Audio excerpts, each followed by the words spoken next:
देखिए प्राकृत संख्या के बारे में हम लोग सीख लेंगे। सबसे पहले कि प्राकृत संख्या होता क्या है। तो देखिए परिभाषा अगर हम बात करें तो गिनती की संख्याओं को ही प्राकृत संख्या कहते हैं।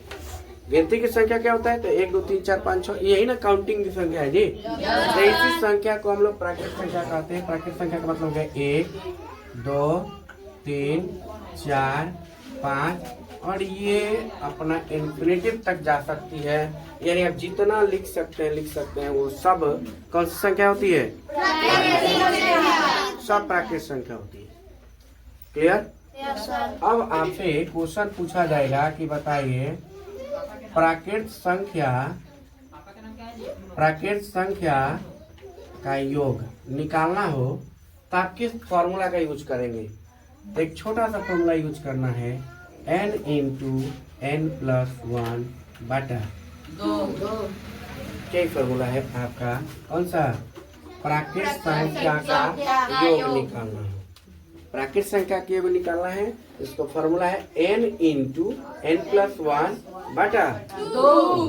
अब हम लोग प्रश्न से करके देखेंगे। प्रश्न से तो प्रश्न में पहला प्रश्न हम लोग लेते हैं एग्जाम्पल में कि 1 से 10 तक की संख्याओं का योग क्या करना है, ज्ञात करें। ठीक है। अब आपको एक यहाँ पर अक्षर दिखा होगा n। अब आपके मन में आ रहा होगा सर ये n क्या है। तो प्राकृत संख्या में n उसी को कहा जाता है कि कितने संख्याएं हैं। तो 1 से 10 तक में 10 से गुना संख्या होता है। 1 से 10 तक में कितना संख्या होता है, 1 2 3 4 5 6 7 8 9 10। तो 10 तक के संख्या हो गए। 1 से 10 में तक कितने हो गए, टोटली 10। अगर हम लिखें कि 1 से 10 तक की संख्या बना रहे हैं इसको, तो क्या लिखेंगे, 1 से 10 तक की संख्या कौन कौन होता है, 1 2 3 4 5 6 7 8 9 10 यही होता है। अच्छा तो क्या हुआ है, 1 2 3 4 5 6 7 8 9 10। यानी गिनती से ये पता चल जाता है कि जब हम बोलेंगे उतने तक के संख्या उतने ना n का मान हो जाएगा। तो यहाँ n के मान क्या हो जाएगा, n का मान 10। वही जब योग निकालोगे या योगफल निकालोगे, दोनों तो बात ही ना है। फॉर्मूला यूज करेंगे n इंटू n प्लस 1 बटा 2। यानी n का वैल्यू 10 इंटू n का वैल्यू 10 प्लस 1 बटा 2। तो 10 इंटू 10 एक 11, ब्रैकेट का काम करेंगे ना। 10 एक 11 बटा 2। अब देखिए या तो गुना करके 2 से भाग दे दीजिए, और नहीं तो आसान करना चाहते हो तो 2 से 5 11 55। यानी 1 से 10 तक की संख्या को जोड़िएगा ना तो आंसर आपका 55 है। भरोसा नहीं है तो एक बार हम जोड़ के दिखाते हैं। जोड़िएगा 1 2 3 3 6 4 10 5 15 15 6 21 21 7 28 28 गो 8 गो 36 36 गो 9 गो 45 गो 45 गो 10 गो। तो आपको भरोसा नहीं हुआ है?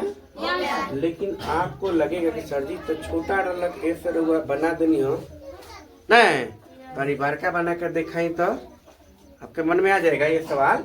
क्योंकि आप बच्चे हैं ना, अब बच्चे मन के सच जल्दी सोच लेते हैं नहीं, जल्दी सोच लेते हैं कि वाह हल्का रोल तो बना दुल्हन हो अब बढ़िया काम में। आइए हम हैं तो कौन गम है ना जी। आइए ना हम दूसरा क्वेश्चन लेकर अभी आपको समझाते हैं कि प्रथम 50 प्रथम क्या लिखे, 50 प्राकृत संख्याओं का योग ज्ञान। देखिए योग कहिए चाहे योग फल कहिए वही होता है, लेकिन ये क्वेश्चन थोड़ा सा अच्छा दिख रहा है इसलिए हम लोग लिखा है। अब देखिए बुआ यहाँ अब हम 1 से 10 तक नहीं लिखे यानी 1 से 50 तक नहीं लिखे, प्रथम 50 नया शब्द जोड़े है ना, आप कंफ्यूज आइएगा नहीं। प्रथम, प्रथम मतलब पहला, तब पहला का मतलब कहाँ से? 1 से। प्रथम कहने का मतलब कि 1 से, क्लियर? 1 से कहाँ तक? क्योंकि 50 प्राकृत बोला तब 50 तक नू, यहाँ 10 बोले थे तो 10 तक नू, तो यहाँ 50 बोले तो कहाँ तक? यानी कहने का मतलब कि अगर हम हल करेंगे तो लिखेंगे प्रथम 50 प्राकृत संख्या। तो कौन कौन हो जाएगा? 1 2 3 4 5। अच्छा सोचिए कि अगर हम 50 तक लिखेंगे तो 1 लाइन 2 लाइन 3 लाइन तक कटेगा, तो इसको हम शॉर्टकट बनाएंगे, डॉट डॉट डॉट और लास्ट में एगो लिख देंगे 50। इसका मतलब ये हो गया कि 1 से चली हुई संख्या 1 2 3 4 5 होते हुए डॉट डॉट डॉट 50 तक जाती है, तो 50 हो गया नहीं? अच्छा ट्रेन को चलते देखे ना, ट्रेन को, रेलगाड़ी को, तो रेलगाड़ी जब चलती है तो उसका प्रचार सुने हैं, वो प्रमुख स्टेशन का नाम बताया जाता है। जैसे कोई छपरा से चल के दिल्ली जा रहा है, चाहे हाजीपुर से छोड़ो, हाजीपुर से चल के दिल्ली जाना है उसको, समझ गए? तो उसका प्रचार होगा क्या कि यात्रीगण कृपया ध्यान दे, गाड़ी संख्या जो कुछ भी है हाजीपुर सोनपुर छपरा के रास्ते सिवान होते हुए दिल्ली को जाएगी। तो क्या इसके बीच में कोई स्टेशन नहीं पड़ा ना? इसके बीच में दिगवारा पड़ा, तारनगर पड़ा, बहुत सारा स्टेशन पड़ा, लेकिन इसका नाम वो नहीं लेगा। इसका मतलब कि उस सब ये पटरिया रूट में आ जाएगा। इसका मतलब ये हुआ कि 1 2 3 4 5 के आगे और भी संख्या आ रहा है, 6 7 8 9 10, तब कहेंगे सर जी तो 1 के बाद हम डायरेक्ट 50 लिख देते, तो गलत हो जाता है। अब हो सकता है कि कहीं आप विषम भी लिख रहे हो सकता है आप किसी और प्रकार की संख्या लिख रहे हो, है ना? इसलिए हमको कम से कम शुरू में 4-5 गो ऐसा लिखना पड़ेगा, तब पता चलेगा कि ये प्राकृत है कि सम है कि विषम है। क्लियर? क्लियर? याद रहेगा ना? इसलिए हम शुरू में 2 4 5 संख्या लिख देंगे, उसके बाद डॉट डॉट देकर हम जो अंतिम लोग है उसको हम लोग लिखेंगे। तो प्रथम 50 को प्राकृत संख्या आप समझ गए? अब हुआ यहाँ पर n का मान अगर हम आपसे पूछे तो कितना? 50। n आ गया 50, n का मान आ गया 50। अब योगफल का फॉर्मूला हम लगाएंगे। योगफल का फॉर्मूला क्या है? n इंटू n प्लस 1 बटा n का मान 50 इंटू 50 प्लस 1 बटा 2, तो 50 इंटू 50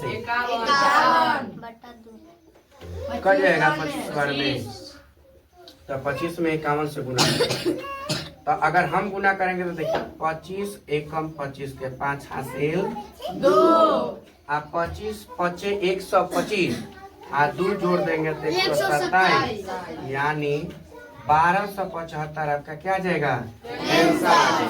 और अगर आप गुना नहीं कर पाएंगे तो वैसे गुना कर लीजिए, 51 इंटू 25, 51 25 से गुना कर लीजिएगा, आंसर आपका क्या जाएगा? आ जाएगा। तो उम्मीद करते हैं आपको ये बातें समझ में आई होगी ना?